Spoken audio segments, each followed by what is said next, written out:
പ്രിയ കർഷക സുഹൃത്തുക്കളെ, നിങ്ങളെല്ലാവരെയും നമ്മുടെ ചാനലിലേക്ക് സ്വാഗതം ചെയ്യുന്നു. ഇന്ന് ഞാൻ നിങ്ങളെ പരിചയപ്പെടുത്താൻ പോകുന്നത് നമ്മളെ മെക്സിക്കോ മുതലായ വിദേശ രാജ്യങ്ങൾ ധാരാളമായി കൃഷി ചെയ്തു വരുന്ന സപ്പോട്ടയെ പറ്റിയാണ്. സപ്പോട്ടയെ പറ്റി പറയുമ്പോൾ ധാരാളം വൈറ്റമിൻ എ, ബി അടങ്ങിയൊരു പഴമാണ് സപ്പോട്ട. അതുപോലെ തന്നെ ധാരാളം ആൻറ്റി ഓക്സിഡൻറ്റ് അടങ്ങിയ ഒരു പഴം കൂടിയാണ്.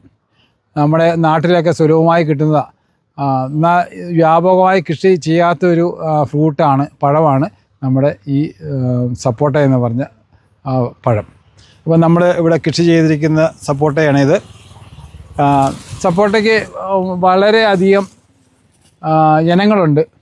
ബനാന സപ്പോട്ട, അല്ലെങ്കിൽ ബോൾ ടൈപ്പ്, ഓവൽ ഷേപ്പ്, പിന്നെ ബ്ലാക്ക്, റെഡ് മൊത്തം റെഡ് വരുന്നതുകൊണ്ട്, ഉള്ളിൽ റെഡ് വരുന്നുണ്ട്. അങ്ങനെ കുറേ ഇനങ്ങളുണ്ട്. വിദേശ പഴമാണ് അത്. ധാരാളം പുതിയ ഇനങ്ങൾ വന്നുകൊണ്ടിരിക്കുകയാണ് ഇപ്പോൾ ഇന്ത്യയിലേക്ക്. അപ്പം നമ്മുടെ ഇത് സപ്പോട്ട എന്ന് പറഞ്ഞാൽ നമ്മുടെ കേരളത്തിൽ കൃഷി ചെയ്യാൻ പറ്റിയൊരു പഴവർഗ്ഗ ചെടിയാണ്. കാരണം നമ്മുടെ അനുഭവത്തെ കൂടെ തന്നെ നിങ്ങളിപ്പോൾ ഇതിനകത്ത് നമ്മൾ കാണിച്ചു തരുന്നതായിരിക്കും. നമ്മുടെ ഇവിടെ സപ്പോട്ട കായ്ച്ചിരിക്കുന്നത് ധാരാളമായി. നമ്മളെല്ലാവരും പണ്ട് മുതലേ തോട്ടവിളകൾ കൃഷി ചെയ്ത് ശീലിച്ച് അതിൻ്റെ പുറകെയാണ് ഇപ്പോഴും പോയിക്കൊണ്ടിരിക്കുന്നത്. അറിയാം, റബ്ബർ, തെങ്ങ്, കവുങ്ങ്, അങ്ങനെയുള്ള ഫലവൃക്ഷങ്ങൾ കൂടുതലായിട്ട് കൃഷി ചെയ്യുന്ന അത് വളരെ കുറവാണ്. ഇപ്പോൾ റംബൂട്ടാനൊക്കെ പലരും ചെയ്ത് തുടങ്ങിയിട്ടുണ്ട്, ഡ്രാഗൺ ഫ്രൂട്ട് അങ്ങനെ തുടങ്ങിയിട്ടുണ്ട്. പക്ഷേ സപ്പോട്ടയിലേക്ക് ആരും വന്നിട്ടില്ല. ഇപ്പം നമ്മൾ അന്യ സംസ്ഥാനമായ കർണാടക അല്ലെങ്കിൽ തമിഴ്നാട്ടിലേക്കൊക്കെ പോയി കഴിഞ്ഞാൽ നമ്മൾ കാണാം ധാരാളമായി സപ്പോട്ടയും ഇതെല്ലാം മാവ് ഇങ്ങനെയുള്ള കൃഷികളൊക്കെ ചെയ്തു തരും. പക്ഷേ നമ്മുടെ ഇവിടെ ഇതുവരെ വന്നിട്ടില്ല. അപ്പോൾ അങ്ങനെ ഒരു പഴവർഗ്ഗ ചെടിയാണ് നമ്മുടെ സപ്പോട്ട. ഇവിടെ നിങ്ങളെ കാണിക്കാൻ പോകുന്നത് ഓവൽ ഷേപ്പ് പഴം. അതിൻ്റെ പഴത്തിൻ്റെ ഷേപ്പ് ഓവൽ ഷേപ്പായിരിക്കും. അങ്ങനെ ഒരു ഇനത്തിൽപ്പെട്ട സപ്പോട്ടയാണ്. നല്ല നിറച്ച് കായകളാണ്. കാരണം കഴിഞ്ഞ വർഷമൊക്കെ കുറവായിരുന്നു. ഉണ്ടോ, നല്ല ഓവൽ ഷേപ്പ് നിറച്ച്. നല്ല ഇത് കണ്ടപ്പോൾ നമുക്ക് ഒരു താല്പര്യം വന്നിട്ടുണ്ട്. കാരണം ഇത് ആദായകരമായിട്ട് നമുക്ക് കൃഷി ചെയ്യാൻ പറ്റും. അതിൻ്റെ പഴത്തിനൊക്കെ നമ്മുടെ നാട്ടിൽ നല്ല വിലയും ലഭിക്കുന്നുണ്ട്. ഇപ്പോൾ ഞങ്ങളിത് പറിച്ചിപ്പം ഞങ്ങളുടെ ഫാം മുഖാന്തരം ഞങ്ങൾ കൊടുക്കുന്നുണ്ട്. നിറച്ച് കായ. ഇതിപ്പോൾ നമ്മളിങ്ങനെയൊക്കെ നമ്മൾ ആദ്യം കണ്ടോ, അതല്ല ഓവൽ ഷേപ്പാണ്. ബോളല്ല, ക്രിക്കറ്റ് ബോൾ വേറെയുണ്ട്, വേരിക്കേറ്റഡ് ഉണ്ട്. ഇതിൻ്റെയൊക്കെ ഇനങ്ങൾ ഈ വേരിക്കേറ്റഡ് ടൈപ്പ് ഉണ്ടോ. നല്ല ഇപ്പോൾ ഇത് ശ്രദ്ധിക്കേണ്ട ഒരു കാര്യം വെച്ചാൽ ഏകദേശം ഇത് പഴമൊക്കെ ആകുമ്പോഴത്തേക്കും ഇത് വവ്വാൽ ധാരാളമായിട്ട് ആക്രമിക്കാറുണ്ട്. അത് പഴം തിന്നും കൊണ്ടുപോകും. അതൊക്കെ നല്ല കൊലയായിട്ടാണ് വന്നിരിക്കുന്നത്. ഒരു കൊലയെ തന്നെ എത്ര എണ്ണം നോക്കി മാങ്ങ പിടിക്കുന്ന പോലെ പിടിച്ചിരിക്കുന്നത്. അപ്പോൾ ഇത് നമ്മുടെ കേരളത്തിൽ വളരെ സക്സസ് ആകുന്ന ഒരു കൃഷിയാണ്. ആരും അധികം പരീക്ഷിച്ചിട്ടില്ലാത്ത കൃഷിയാണ്. നമുക്ക് അറിയാം, ഇന്ന് നമ്മളൊരു ജ്യൂസ് കടയിൽ പോയി കഴിഞ്ഞാൽ ഏറ്റവും കൂടുതൽ ആൾക്കാർ ചോദിക്കുന്നത് ചിക്കു ഷേക്കാണ്. അപ്പോൾ അതിൻ്റെ മെയിൻ ഘടകമാണ് നമ്മുടെ ഈ സപ്പോട്ട പഴം. ധാരാളം നല്ല വിപണന സാധ്യതയുള്ള ഒരു പഴവും കൂടിയാണ് ഈ സപ്പോട്ട. അപ്പോൾ കൂടുതലായിട്ട് നമ്മൾ പണ്ട് മുതൽ ആൾക്കാർ ഇഷ്ടപ്പെടുന്ന ഒരു പഴമാണ് സപ്പോട്ട. അന്നൊന്നും ഇതുപോലെ നമുക്ക് നമ്മുടെ നാട്ടിൽ ലഭ്യമല്ലായിരുന്നു. ഇപ്പം ധാരാളമായിട്ട് നമുക്ക് ഇതിൻ്റെ പഴങ്ങൾ ലഭ്യമായി തുടങ്ങിയിട്ടുണ്ട്.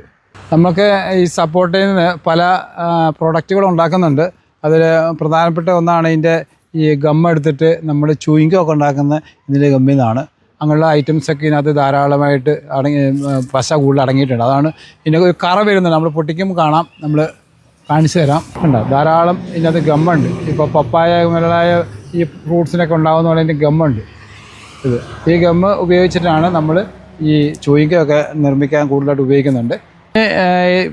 ഒരു കാര്യം പറയാനുള്ളത്, കൃഷിക്കാരെപ്പോഴും നമ്മൾ ഇത് തൈകൾ വാങ്ങി നടാൻ ഉദ്ദേശിക്കുമ്പോൾ അപ്പോൾ നമ്മൾ ചെയ്യേണ്ടത് ബെഡ് ചെയ്ത തൈയുണ്ട്, സൈഡ് ഗ്രാഫ്റ്റ് ഉണ്ട്, സാധാരണ ഗ്രാഫ്റ്റിംഗ് ഉണ്ട്. ഇതെല്ലാം എല്ലാ രീതിയിലും ചെയ്ത തൈകൾ കിട്ടാനുണ്ട്. അതിൽ ഏറ്റവും നല്ലത് ബെഡ് ചെയ്ത തൈയാണ്. അത് നമ്മൾ സാധാരണ ഈ സപ്പോട്ട ബെഡ് ചെയ്യുന്നത് കിർണി എന്ന് പറഞ്ഞൊരു ചെടിയുണ്ട്, ഒരു മുള്ളുള്ള സാധനമാണ്. അത് നമ്മൾ കൂടെ വളർത്തി അതിനെ ഒത്തിരി ഒട്ടിച്ചെടുക്കുകയാണ് സാധാരണ ചെയ്യുന്നത്. അതിനോടൊപ്പം തന്നെ നമുക്ക് ഇത് കമ്പുകൾ വെച്ചിട്ട് നമുക്ക് കൂട്ടി കെട്ടിയിട്ട് സൈഡ് ഗ്രാഫ്റ്റിംഗ് ചെയ്യുന്നുണ്ട്. അങ്ങനെയും ചെയ്തെടുക്കും. അപ്പോൾ അത് കമ്പ് പടച്ച് നമ്മൾ കെട്ടിക്കൊടുക്കുകയും അത് അങ്ങനെ.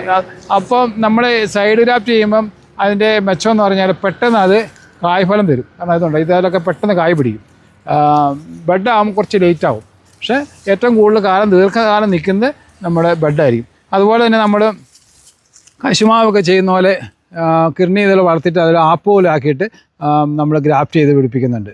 അതും കുഴപ്പമില്ല, നല്ലതാണ്.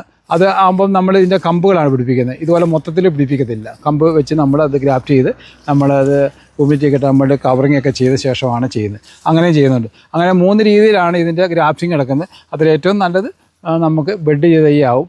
അപ്പോൾ ബെഡ് ചെയ്തതിന് കുറച്ച് ലേറ്റ് ആവും അത് കായ്ഫലം കിട്ടാൻ വേണ്ടി. എങ്കിലും ഒരു 3 വർഷത്തിനുള്ളിൽ നമുക്ക് അതിനകത്ത് ഉൽപ്പാദനം കിട്ടുന്നതായിരിക്കും. അപ്പം നമുക്കിതിൻ്റെ പിന്നെ നടീലെ രീതികളാണ്.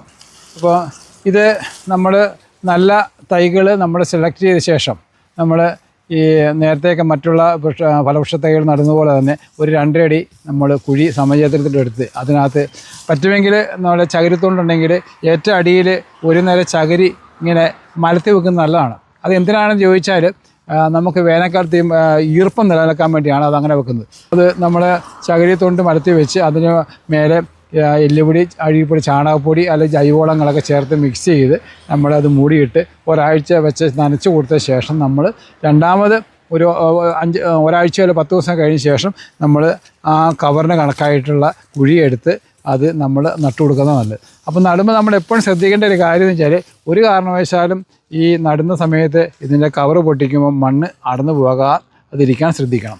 അങ്ങനെ ഉണ്ടെങ്കിൽ മാത്രമേ അത് പിടിച്ചു കിട്ടത്തുള്ളൂ. അപ്പോൾ വേനൽക്കാലത്തൊക്കെയാണ് നമ്മൾ നടുന്നതെങ്കിൽ നമ്മളത് മണ്ണിന് ഇളക്കം തട്ടിയാൽ ആ ചെടി അത് ചീഞ്ഞു പോകും. അപ്പോൾ അത് വളരെ ശ്രദ്ധിക്കേണ്ട കാര്യമാണ്. അപ്പോൾ അങ്ങനെ നട്ട് നമ്മൾ വളമൊക്കെ ഇട്ട് നമ്മൾ പരിചരണം ചെയ്ത് കൊടുത്തു കഴിഞ്ഞാൽ നമുക്ക് നല്ല ഉൽപ്പാദനം കിട്ടും.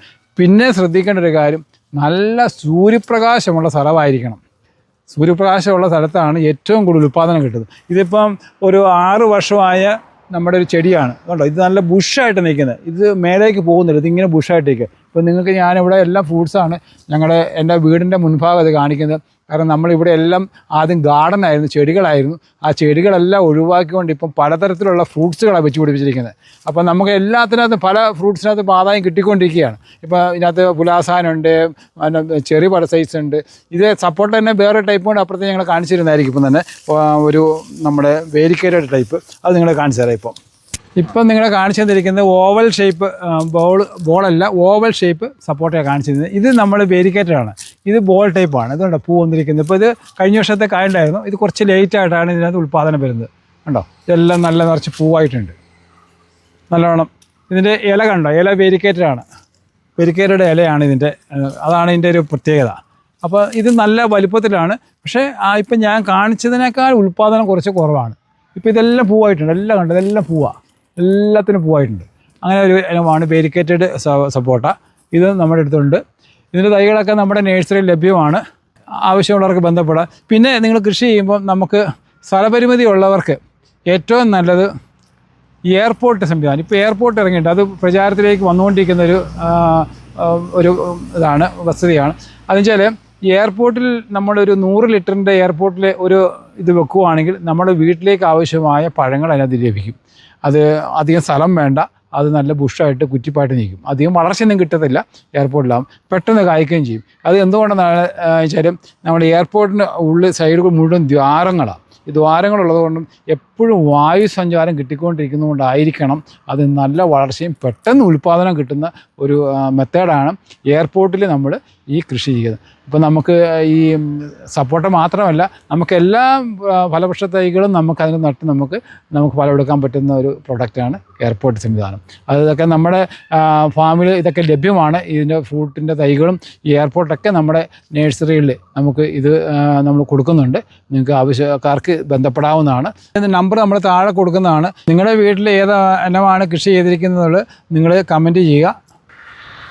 ഇതിൻ്റെ പരിചരണ സമയത്ത് നമ്മളിത് കട്ട് ചെയ്ത് കവാത്ത് ചെയ്ത് കൊടുക്കുകയാണെങ്കിൽ, പ്രൂണിങ് ചെയ്യുകയാണെങ്കിൽ അത് നമ്മൾ എപ്പോഴും നമ്മുടെ ശാഖകൾ ഇങ്ങനെ നമ്മുടെ സൈഡിലേക്ക് വിരിഞ്ഞ് നമ്മൾ ബുഷായിട്ട് നല്ല കൊടയായിട്ട് ചെയ്യും.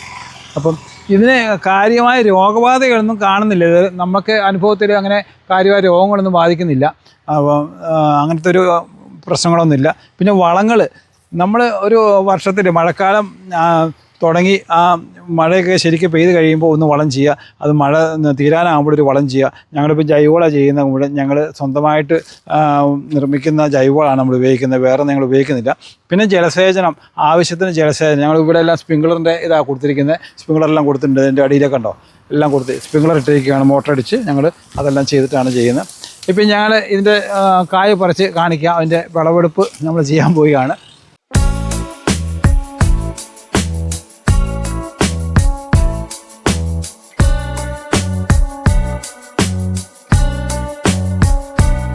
നമ്മൾ പഴുത്ത സപ്പോട്ട നമ്മൾ കട്ട് ചെയ്യുകയാണ്. ഇങ്ങനെ കട്ട് ചെയ്താലുള്ള ഗുണമെന്ന് വെച്ചാൽ ഇതിൻ്റെ വിത്ത് നമുക്ക് വേണമെങ്കിൽ എടുക്കാൻ പറ്റും. ഉണ്ടോ, ഈസിയായിട്ട് ഒന്ന് പിടിച്ചിട്ട് നമ്മൾ ഒന്ന് കറക്കിയാൽ മതി, കറക്റ്റായിട്ട് കിട്ടും. ഇതുണ്ടോ, നല്ല മാംസളമായ സാധാരണ 2 വിത്ത് അതിനകത്ത് കാണപ്പെടുന്നത്. ഉണ്ടോ, വിത്ത് ഇങ്ങനെ എടുക്കുക. ഉണ്ടോ, നല്ല ടേസ്റ്റുള്ള സാധനമാണിത്. അടിപൊളി ടേസ്റ്റാണ്. പിന്നെ എനിക്ക് കൂടുതൽ കഴിക്കത്തില്ല ഷുഗറുള്ള കാരണം, എങ്കിലും ഞാൻ കഴിക്കുക. നല്ല അടിപൊളി ടേസ്റ്റാണ്. ഇതാണ് നമ്മൾ ഇന്ന് സപ്പോർട്ടയെ പറ്റി നിങ്ങളോട് പങ്കുവയ്ക്കാനുള്ളത്. അപ്പോൾ നമ്മുടെ ഇന്നത്തെ ഈ വീഡിയോ നിങ്ങൾക്ക് ഇഷ്ടമായെങ്കിൽ അത് ലൈക്ക് ചെയ്യുക, ഷെയർ ചെയ്യുക. അതോടൊപ്പം നമ്മുടെ ചാനൽ സബ്സ്ക്രൈബ് ചെയ്തിട്ടില്ലെങ്കിൽ അത് സബ്സ്ക്രൈബ് ചെയ്യുക. വീണ്ടും കാണുന്നവരെ ബൈ.